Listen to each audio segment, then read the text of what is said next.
جی بالکل، اس وقت میں این اے 134 کے علاقہ میں موجود ہوں۔ یہ انور ٹاؤن کا علاقہ ہے۔ انور ٹاؤن پرائیویٹ ہاؤسنگ سکیم ہے، لیکن افسوس کہ یہاں پر محکمہ پبلک ہیلتھ کی جانب سے سرکاری فنڈز لگائے جا رہے ہیں جو کہ پرائیویٹ ہاؤسنگ سکیموں پر نہیں لگ سکتے۔ اگر بات کریں یہ فنڈز کی تو سابقہ دور حکومت میں بھی اس حلقے میں 35 ارب سے زیادہ فنڈز لگے، جو کہ زیادہ تر فنڈز پرائیویٹ ہاؤسنگ سکیموں میں لگائے گئے۔ پرائیویٹ ہاؤسنگ سکیموں کے مالکان نے متعلقہ ایم این اے مسز رانا مبشر سے ساز بازی کی اور منظور نظر کو ان افراد نے نوازا۔ بااثر سیاسی شخصیات جس نوعیت کی نون لیگ کے دور میں کرپشن کرتے تھے، اسی نوعیت کی کرپشن آج کے دور میں بھی کی جا رہی ہے۔ عمران خان کی جانب سے تحریک انصاف کا نعرہ لگا کر حکومت قائم کر لی گئی، لیکن افسوس کہ انصاف کسی طرف نظر نہیں آ رہا۔ کرپشن عروج پر ہے، اسی طریقے سے کرپشن کرتے ہوئے افسران نظر آتے ہیں۔ محکمہ پبلک ہیلتھ کے سب انجینئر، ایکسین،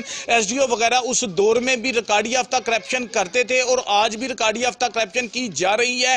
یہ مرکزی علاقہ ہے کانا کا، این اے 134 کا یہ علاقہ ہے۔ یہاں کے ایم این اے رانا مبشر اقبال ہے، پاکستان تحریک انصاف سے الیکشن ہارنے والے ظہیر عباس کھوکھر ہیں۔ پی ٹی آئی کی جانب سے جو فنڈز لگائے جا رہے ہیں، منظور نظر کو نوازا جا رہا ہے، سرکاری فنڈز خرد برد کیے جا رہے ہیں۔ یہ پرائیویٹ ہاؤسنگ سکیم انور ٹاؤن میں پبلک ہیلتھ کی جانب سے یہ کام کروایا گیا۔ متعدد گلیوں میں پی سی سی کروائی گئی۔ اگر سرکاری فنڈ میں بندر بانٹ نہیں تو پوری ہاؤسنگ سکیم کو پی سی سی ڈال کر اور سیوریج کے پائپ ڈال کر کلیئر کر دیا جاتا۔ اگر بات کریں اس ہاؤسنگ سکیم کی تو پرائیویٹ ہاؤسنگ سکیم میں بغیر شیئرنگ کاسٹ کے بجلی بھی نہیں لگ سکتی، لیکن افسوس کہ یہاں پر محکمہ جات کرپشن میں مصروف عمل ہیں، کوئی پوچھنے والا نہیں، جس کی لاٹھی اس کی بھینس کے مناظر زیر نظر ہیں۔